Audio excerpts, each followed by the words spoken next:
Hello everyone, it is Reuben here, back at it again with another video.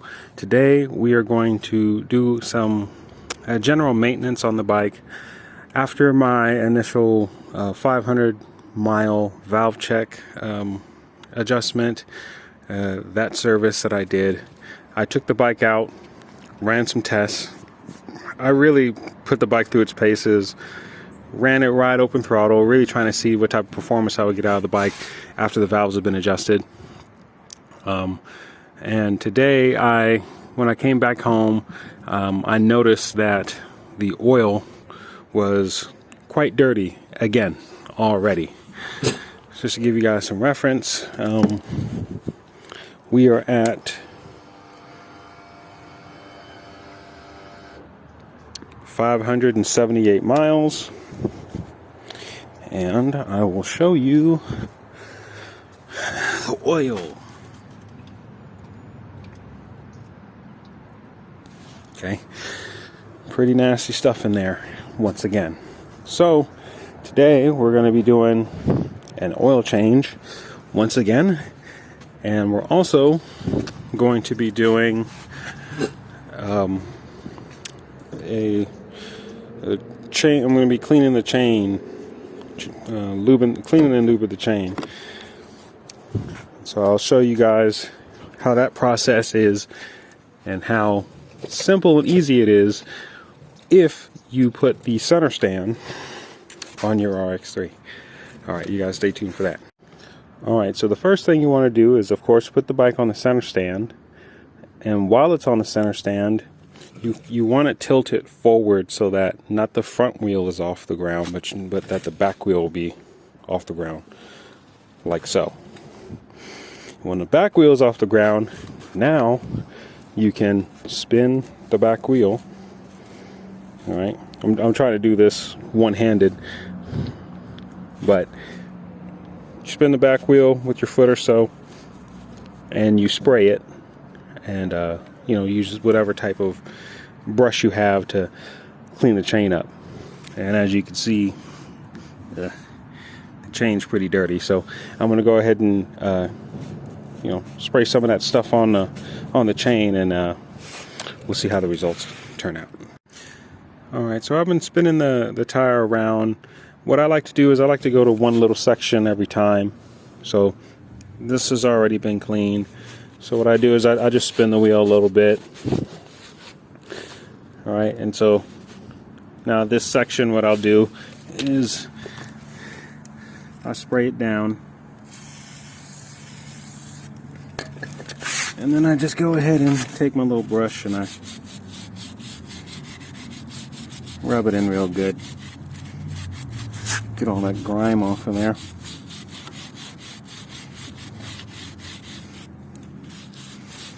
And as you can see from my brush, if it'll focus. Will it focus? Okay, yeah, I got quite a bit of gunk on there, caked up already. Yeah, you guys always remember to clean your chains, quite frequently. It extends the life of the sprockets and the chain and just the overall drivetrain of the motorcycle. Yeah, so do yourself a favor, just keep things nice and clean, and you'll definitely extend the life of your drivetrain. Hello, kitty. Alright, I'm going to continue cleaning this. Alright, I went ahead and covered pretty much most of, focus. Alright, most of the chain area. So now what I do is I take a paper towel and I keep spinning the back wheel, and I wipe off a lot of excess. And as you guys can see, there's been a lot of just excess gunk.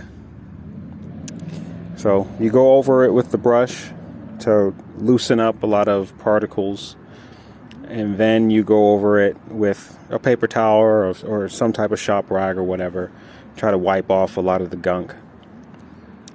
And then after that, once you got it mostly clean through those two methods, you do one last layer of the cleaning stuff, and let it sit in and soak in.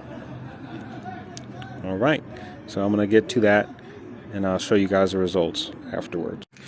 All right, now I cleaned off most of the gunk, and then what I did is I just kept on spinning the wheel, and as I was spinning the wheel I was just spraying to cover pretty much the whole chain.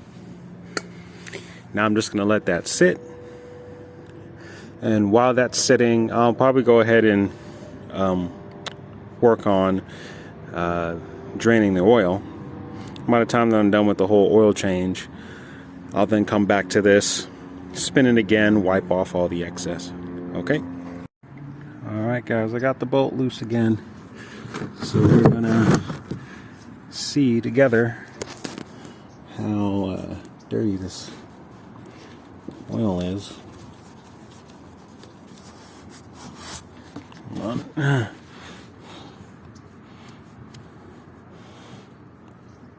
Getting it unscrewed. Almost there.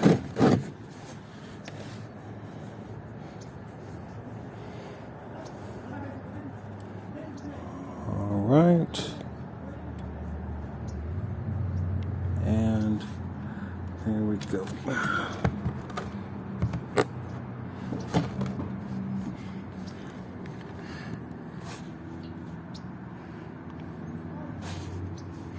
It actually doesn't look as bad as last time, but there's still quite a bit of metal shavings. Focus. Yeah. All right. Yeah. That's not metal. That's like some wood thing. I was just already on the, but you can see there's quite a few little metallic shavings in the oil this time. Okay, well, I'm gonna go ahead and start unscrewing all the other screens and whatnot, and I'll get right back with you guys.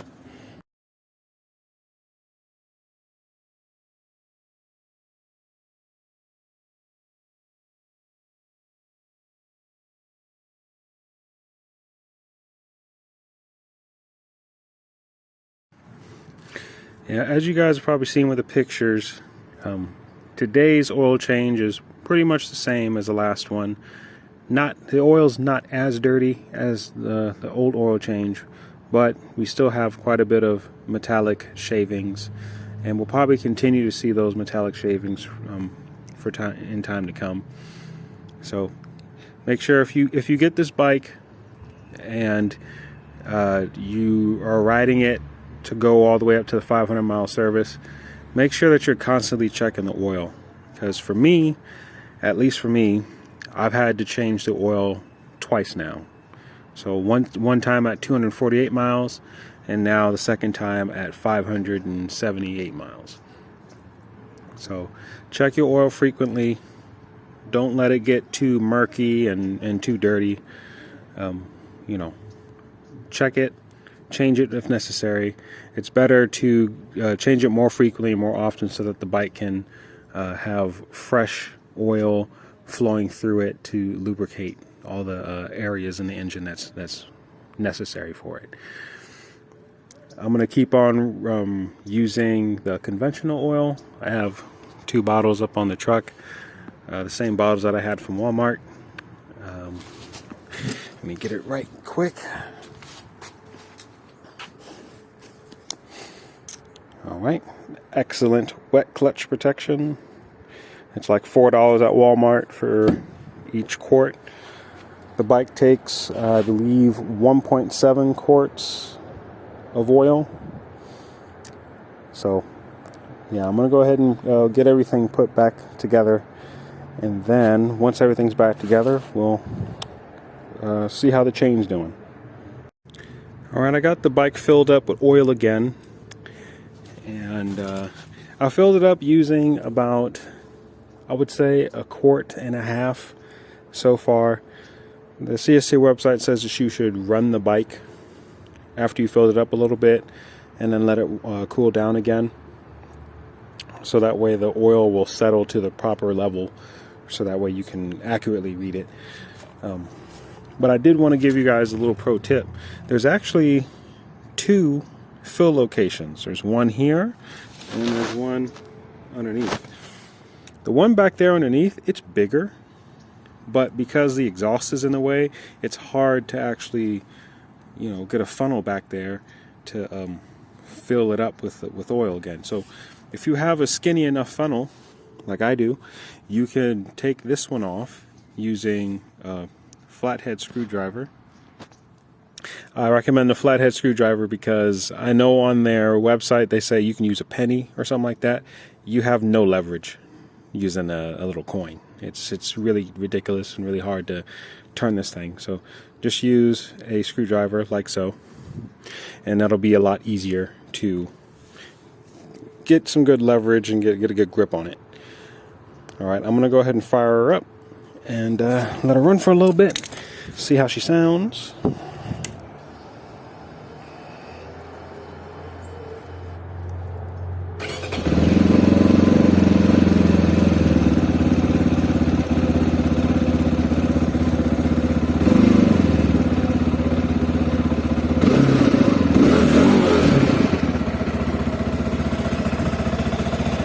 Alright, so yeah, I'm gonna let it run for a minute or two, a couple minutes, and then I'm gonna get right back to seeing the oil level. But while I wait, I'm gonna go ahead and wipe off the excess stuff that's on the chain and make sure that's all cleaned off. Okay, after letting the bike run for about 5 minutes or so, I let it cool down as well a little bit, and here's where the oil level is at.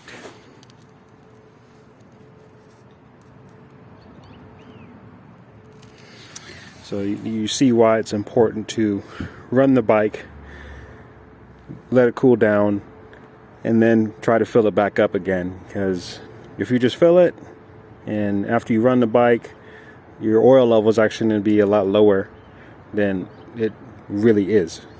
So I'm going to go ahead and fill this up to the proper level, and then yeah, we'll check it. Level. Alright, I wiped off most of the excess off of the chain. Everything's clean now.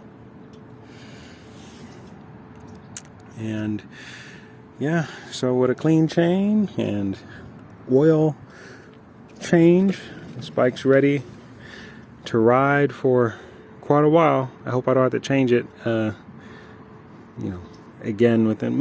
I'll probably check it again once it's at around 1,000, if it doesn't get even dirtier before then. And once I get to 1,000, we'll switch over to synthetic, because I think that'll be a lot better for this bike. All right, well that's pretty much it, guys. I'm gonna go ahead and get everything all cleaned up, and then I'll see you guys in the next update. All right, stay safe out there. Peace.